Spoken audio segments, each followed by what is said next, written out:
Start the clock. Good afternoon. At the tone, time will be Real time.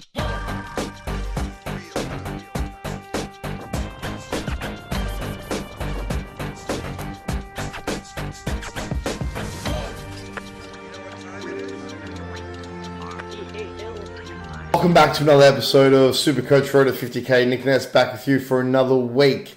Another subpar week, slightly subpar, a little bit disappointing, but we are moving up in the rankings. So we're now ranked 26,000 overall, around that mark. Scored 2,237 for the week. Had a few passengers, but a lot of people did. But there's still a lot of high scores out there this week, and if you're one of the people with the high scores, congratulations to you. With that said, let's take a quick look at the team and see how everyone did.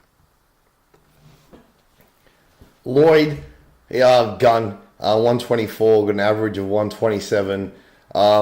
Is the premium defender, so we did really good with picking him up and anchoring our defense around him.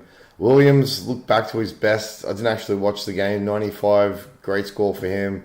Brody Smith the same. Mid-price players really paying off for us. Really like that line there with those three players. And the rookie's not too bad at all with Scrimshaw, 79, really respectable, same as Duzma. Clark, 66, he came home late. I think he was only on a few points for most of the game and sort of maybe scored about 30 in that last quarter or something like that. The other rookies, Hall didn't get a game, which isn't good, and McKay is just a plodding defender, and I don't expect much from him. Just fingers crossed he can keep getting games. North are 0-2, so I'm not sure how that's going to work out for him. Hopefully Hall comes back into the team next week for Melbourne. They got a few injuries, got pumped by 80 points. So hopefully he comes back in. Our midfield, McRae, that big last quarter from the Bulldogs. McRae led the charge. I think he scored like 40 points in that last quarter to finish on 127. Wasn't looking good at three-quarter time. And we couldn't get the scores in because of the Supercoach problem, the champion data problem, I should say. And the scores weren't coming through live. There was a delay for a few hours. I thought for sure he's going to finish on sub 100. And came home flying, 127, love it. Cripps, set and forget, bank nice scores, 116. We VC'd him, didn't take his VC score of 116, risked it with McRae, added an extra 10 points. 10 points, 10 points. Oliver back to his best, traded out by about 4,500 teams last week. One of the most popular trade outs. How would you feel trading him out? I did consider it actually, just going to Sheed purely from, not because I don't think Oliver's going to be great, just because I thought I'd pick up the extra money and I had more trades to play with this week. Didn't do it. Good decision, I think. Sheed's going to be fine too. I don't think it would have been that much of a difference. 140, great. Martin is the real big issue. I said it last week, even though we scored 108, it was a disappointing 108. It was kissed on the you-know-what. And he's just playing outside, looking for cheapies, not winning contested ball, not tackling. He's out this week. He's out of the team this week. Brayshaw, great game, 124. He's my POD with an average, let me have a look, 106. That's great. Hope it doesn't get suspended. There was an incident where he made head-high contact with another player. Well, fingers crossed. Even if I'm holding him no matter what, it shouldn't be more than 1 or 2 weeks max. If he gets reported, hopefully he doesn't. Brad Crouch, great performance, 104 from my mid prices. Lua, the big last quarter from the Bulldogs again, come home great, 128 and a Welsh 83. Players were looking to get into that midfield. Constable will go to the bench. Constable, 84, looking really solid. I'm sort of missing out by only playing 2 rookies on the field, or by playing 1 rookie really with Welsh, because Constable is a really good scorer.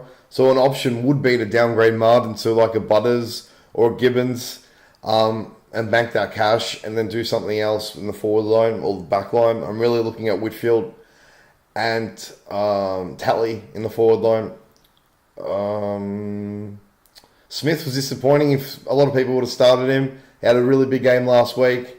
Turned up this week at 24, burnt a lot of people. Atkins plodding along, a forward pressure player. Don't expect high scores from him. Geelong keep winning. Hopefully he just keeps holding his spot and can slowly sort of accumulate cash. I mean, he's only at that 112 mark, so he should jet up in price pretty soon. Should be good. Gone back to his best, 116. Goldstein, really disappointed in Goldstein. 66, it's pretty awful from a ruckman. We're holding him for now. Hopefully Grundy loses more money than he does and we can sort of do a switcheroo in a few weeks' time. Forward line, Paddy Dangerfield, 154. A lot of people captained him. If you did good job, it was the highest scoring player for the week. I could have been the ruckman from Port Adelaide. It could have been Lysette, actually. I think he might have scored 164. Not too sure. One of the two. Heaney, a lot of people down on him. I'm holding him. Carrying a little bit of an ankle injury, apparently. And he's just getting played in the forward line, which is stupid. He's a pure midfielder. They need him in there to win the ball. They've got Buddy in the forward line. They've got Reid in the forward line. They've got Gronk. They've got players there. Put him in the middle. Longmire will do it because if they want to win games, they're going to have to do it. So I'm happy to sit with Heaney. He'll be fine. Walters, on the other hand, I said it last week, even though he turned up, he played too much time in the forward line.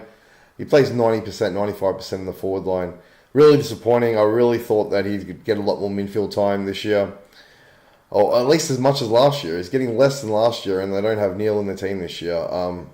Brad Hill's sort of taken over that role, and he's a jet, actually, Brad Hill. Running around everywhere, getting touches. Walters, to me, he's got to go. He's got to become Tally. Whether it's this week or sooner rather than later. I'm thinking right now it's probably if Hall gets named and Bolter gets named back in those teams and I don't have to mess around with rookies, it's a straight trade. Martin out for either Sheed or Rockcliffe and Tally in for Walters. Leaves me 140k and then I can do a switcheroo maybe with Goldstein, Grundy in a couple of weeks. And I've got all my rookies set. As long as they can get games. So hopefully they get named. Easy done. Martin, you flog, you're out. And Walters, just too much time in the forward line. The forward rookies, Drew, what a gun. What's his average? Let me have a quick look. 96. Complete gun. Midfield. He plays like Ollie Wines, actually. I wonder what's going to happen when Ollie Wines comes in. Hopefully he doesn't get dropped. He's playing too good to get dropped, really. I think Amon got injured, so hopefully Amon out, Ollie Wines comes in, and Drew keeps his spot, which he should. Parker had a really good game again. Big last quarter. He went quiet in that third. I think he was still on 39 points and came flying home. Finished on 89. Centerfield, he's a spud. He's a legit spud. I watched that game. He's no good. He'll struggle to hold his spot in that side. Hopefully he gets named and can keep earning money. But, he's going to get dropped before long if he keeps playing like that. Petrarchy played 56 points. Bolter, we could have got lucky with Rewalt going down injured. They really need another ruckman and another forward option, so he should come back in, fingers crossed, with Rant out too. And hopefully he just gets a game so I don't have to mess around with bringing in other rookies and I can get some cash generation from those guys and I can do the trades that I want to do. So that was it for this week. What we're going to do is we'll come back midweek and we'll come back with all the break-evens. So who's got the highest break-evens, the lowest break-evens, what trades should you be making, shouldn't you be making. But for me, Whitfield's that one defender that I really want. Tally's that forward player that I want, that third forward. And Rockcliffe and Sheed at their price point are so tempting, especially when Dusty Martin produces what Dusty Martin produced on Thursday night. So thanks for watching. Like and subscribe to help the channel. And we shall see you midweek with all the relevant information, news, and all that sort of jazz. Sweet. See ya.